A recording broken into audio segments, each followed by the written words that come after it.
আসসালামু আলাইকুম। Microsoft word ফুল কোর্সের সপ্তম পর্বে আপনাদেরকে স্বাগতম। তো আমরা আজকে শিখব মাইক্রোসফট ওয়ার্ড ইনসার্ট মেনুর pictures add, online pictures add, shapes, smart art, chart এবং স্ক্রিনশটের কাজ। তো আমরা আমাদের মাইক্রোসফট ওয়ার্ড ওপেন করব। ওপেন করার পরে আপনারা এখানে দেখতেছেন যে একটা টেবিল রয়েছে। তা আমরা গত পর্বে আপনাদেরকে ইনসার্ট মেনুর টেবিলের কাজ দেখিয়েছি। তো আজকে আমরা দেখব ইলাস্ট্রেশনস। এখানে ইলাস্ট্রেশনসের ভিতরে pictures, online pictures, shapes, smart art, chart, screenshot আছে। তো আমরা এগুলো প্রত্যেকটা কাজ দেখব আজকে। তা আমি প্রথমে এই যে সিগনেচারের ভিতরে আমি এই যে পিকচার অ্যাড করব। তো আমাকে এখানে এই যে পিকচার অ্যাডে ক্লিক করতে হবে। ক্লিক করার পরে আমার যে ফাইলের ভিতরে পিকচার আছে আমি সেই ফাইলে যাব। তা আমার ডেস্কটপের ভিতরে আমার পিকচারটা আছে। তা আমি ডেস্কটপে ক্লিক করব। ডেস্কটপে ক্লিক করে আমি যে আমার এই পিকচার দেখা যাচ্ছে, আমি এই পিকচারটাকে সিলেক্ট করব। সিলেক্ট করে আমি ইনসার্টে ক্লিক করলে আমার এটা এখানে চলে আসবে। তো এভাবে আপনারা পিকচারগুলো অ্যাড করতে পারবেন। তারপরে অনলাইন পিকচার্স। অনলাইনের পিকচার্স হলো আপনি এখান থেকে সরাসরি এই অনলাইন পিকচার্সের মাধ্যমে সরাসরি অনলাইন থেকে আপনি পিকচার্স এখানে আনতে পারবেন। তা আমি এখানে ক্লিক করব। ক্লিক করার পরে আপনারা এখানে দেখতেছেন যে বিং ইমেজ চার্জ। তো আমরা এখানে চার্জ করব। আমরা এখানে লিখব ইমেজ। ইমেজ লেখার পরে আপনারা এখানে দেখতেছেন যে অনেক ধরনের ইমেজ এখানে অনলাইনে চলে এসেছে। তো আমরা এখান থেকে একটা ইমেজ এখান থেকে নেব। তো আমরা এই ইমেজটা আমরা এখান থেকে ডাউনলোড করব। তো আমরা এটাকে সিলেক্ট করব। সিলেক্ট করে আমরা যদি এখানে ইনসার্টে ক্লিক করি তাহলে আমাদের এটা ডাউনলোড হয়ে এখানে চলে আসবে। আপনাদেরকে আমি আরও ক্লিয়ার করে দিচ্ছি। আমি অনলাইন পিকচার্সে ক্লিক করব। ক্লিক করে বিং ইমেজ চার্জ আমরা এখানে লিখব এইচডি ওয়ালপেপার।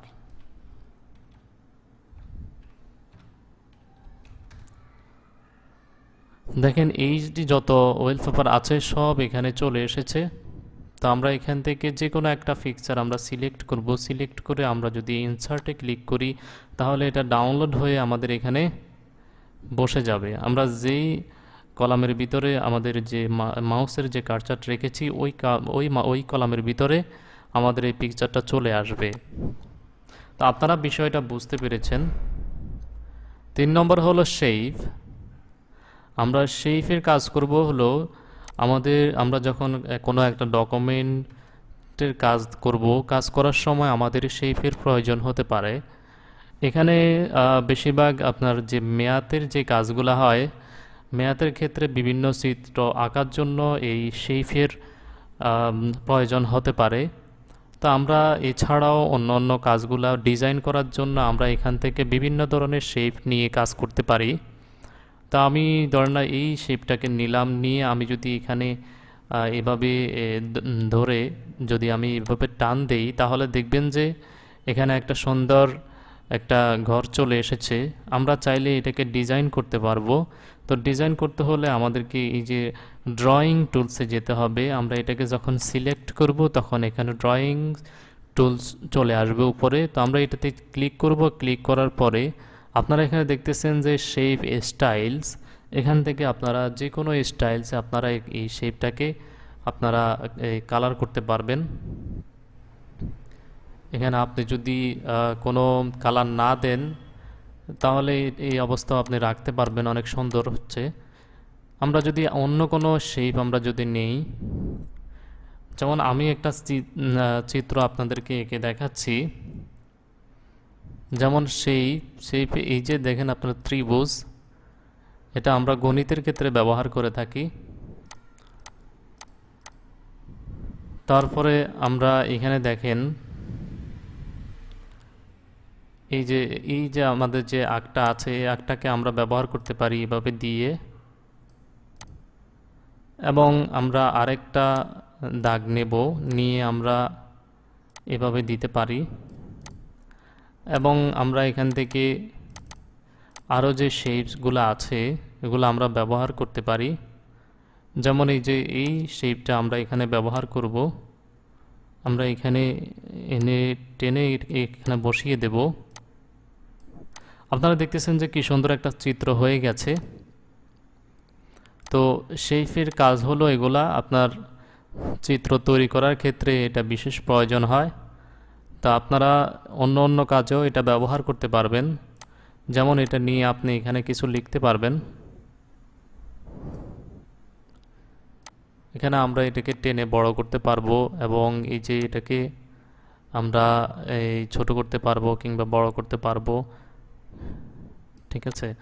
তারপর আমরা এখানে রাইট বাটন ক্লিক করে যদি অ্যাড টেক্সট দিই, তাহলে এখানে আমাদের লেখার একটা অপশন চলে আসতেছে। আমরা এখানে লিখতে পারবো, যে কোনো কিছু আমরা এখানে লিখতে পারবো। লিখে আমরা এটাকে আমরা একটা কালার দিতে পারবো,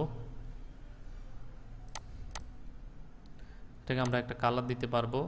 তারপর আমরা যে ব্যাকগ্রাউন্ড কালারটা আছে, ব্যাকগ্রাউন্ড কালারটা আমরা চেঞ্জ করে দিতে পারবো, ঠিক আছে। এই যে এখানে আপনারা দেখতেছেন যে এখানে এই যে অনেক ধরনের কালার আছে, আমরা এই কালারগুলো চেঞ্জ করে দিতে পারবো। তো আপনারা এখানে এই যে ইনসার্টে আপনারা শেপসে এইভাবে কাজ করতে পারেন। তারপরে স্মার্ট আর্টের কাজ হলো, আপনি আরও সাজাতে চান তাহলে কিন্তু আপনি এই স্মার্ট আর্টের মাধ্যমে কাজ করতে পারেন। এখানে অনেক ধরনের ডিজাইন দেওয়া আছে, এখানে অনেক ধরনের এই শেপস দেওয়া আছে স্মার্ট আর্ট করার জন্য। অনেক ধরনের এই যে দেখতেছেন যে আপনারা মেয়াদের এখানে এই যে এই ত্রিভুজ সব কিছু এখানে আপনারা পাবেন। তো আপনারা এখানে যেমন আমি আপনাদেরকে একটা দেখিয়ে দিই।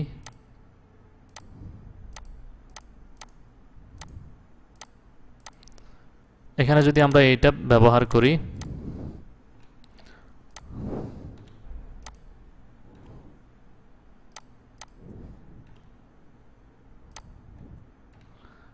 তো আমরা এখানে একটা টেক্সট লিখব, যে কোনো একটা টেক্সট আমরা এখানে লিখব।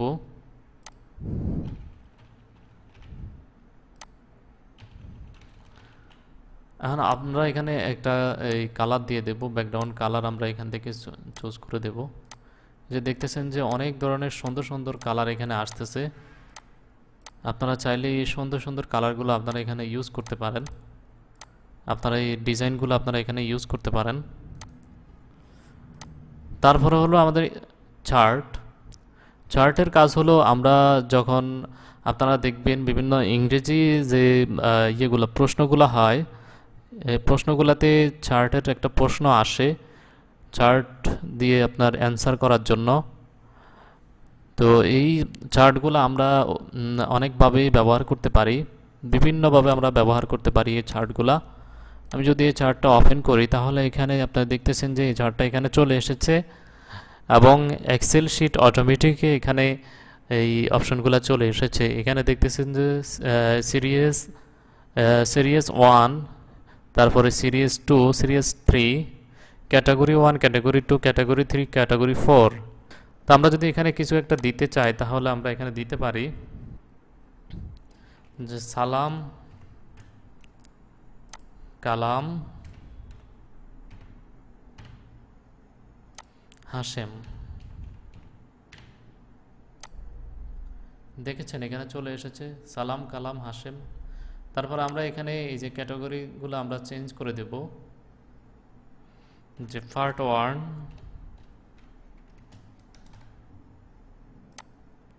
Part 2,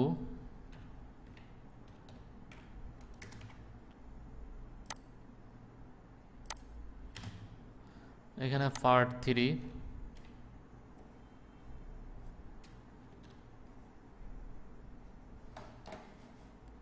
part 3, part 4। দেখতেছেন যে এখানে আমরা যেভাবে দিয়েছি ঠিক এইভাবে এগুলা চলে এসেছে। তারপর আমরা এখানে যদি এই সালামের জায়গায় আমরা যদি চেঞ্জ করে দিতে যাই, আমরা দেব 3.5। আমরা যদি 3.5 দিই তাহলে দেখতেছেন যে এই যে সালামের যে বড় যে লাম্বার এই দাগটা আছে এটা নিচের দিকে নেমে আসছে। আমরা যদি এখানে দিই 5.6 তাহলে দেখতেছেন যে এই প্রথম যে কলামটা আছে এটা অনেক বড় হয়ে গিয়েছে। আমরা যদি এটাকে দিই 2.1, এটাকে আমরা আরেকটু বড় করে দেব 6.6, 6.7। দেখতেছেন যে এটা অনেক বড় হয়ে গেছে। তারপরে এখানে আমরা দেব হলো 7.7, এটা অনেক বড় হয়ে গেছে। তো এটা বড়, তারপরে এটা তারপরে এটা আপনারা দেখতেছেন যে সিরিয়ালে এগুলা ছোট ছোট হয়ে গেছে। তারপরে আমরা যদি কালামে এখানে চেঞ্জ করতে যাই, তো আমি কালামে দেব 8.8, দেখতেছেন এটা বড় হয়ে গেছে। এখানে দেব 9.9, এটা বড় হয়ে গেছে। 10.10, দেখতেছেন যে এটা বড় হয়ে গেছে। 11.11, এটা আরো বড় হয়ে গেছে। তারপরে আমরা হাশেমের জায়গায় আমরা দেব 3, 4, 5, 6। তবে আপনারা এই চার্টের কাজটা করতে পারেন, অনেক সুন্দর কাজ এটা। আপনারা চাইলে অনেক ধরনের ডিজাইন দিয়ে আপনারা এগুলো করতে পারেন। এখানে অনেক ধরনের ডিজাইন আছে, আপনারা এগুলো করতে পারেন। তারপরে আমরা শিখব স্ক্রিনশট। স্ক্রিনশটের কাজ হলো আমরা যখন স্ক্রিন ক্লিপিং দেব, ক্লিপিং দেওয়ার পরে আমাদেরকে একটা জায়গায় নিয়ে যাচ্ছে। তা আমাদের যে ফাইলটা ওপেন করা আছে আমরা সেই ফাইলটা মানে অটোমেটিক আমাদেরকে সে নিয়ে গেছে। যাওয়ার পরে আমরা এখান থেকে যতটুকু কেটে নিতে চাই আমরা ততটুকুকে এভাবে সিলেক্ট করব। মাউসের যে লেফট যে ইয়েটা আছে, বাটনটা আছে, আমরা এটাকে টিপে ধরে আমরা এভাবে সিলেক্ট করব। সিলেক্ট করলে আমাদের এতটুকু অংশ এখানে অটোমেটিক এখানে চলে আসবে। তা আপনারা এভাবে এই যে ইনসার্টে গিয়ে আপনারা স্ক্রিনশটের মাধ্যমে আপনারা এই কাজগুলা করতে পারেন। তো বন্ধুরা, আজকের পর্ব এই পর্যন্তই। আপনারা যারা আমার চ্যানেলটি সাবস্ক্রাইব করেননি আমার চ্যানেলটি সাবস্ক্রাইব করে দিন।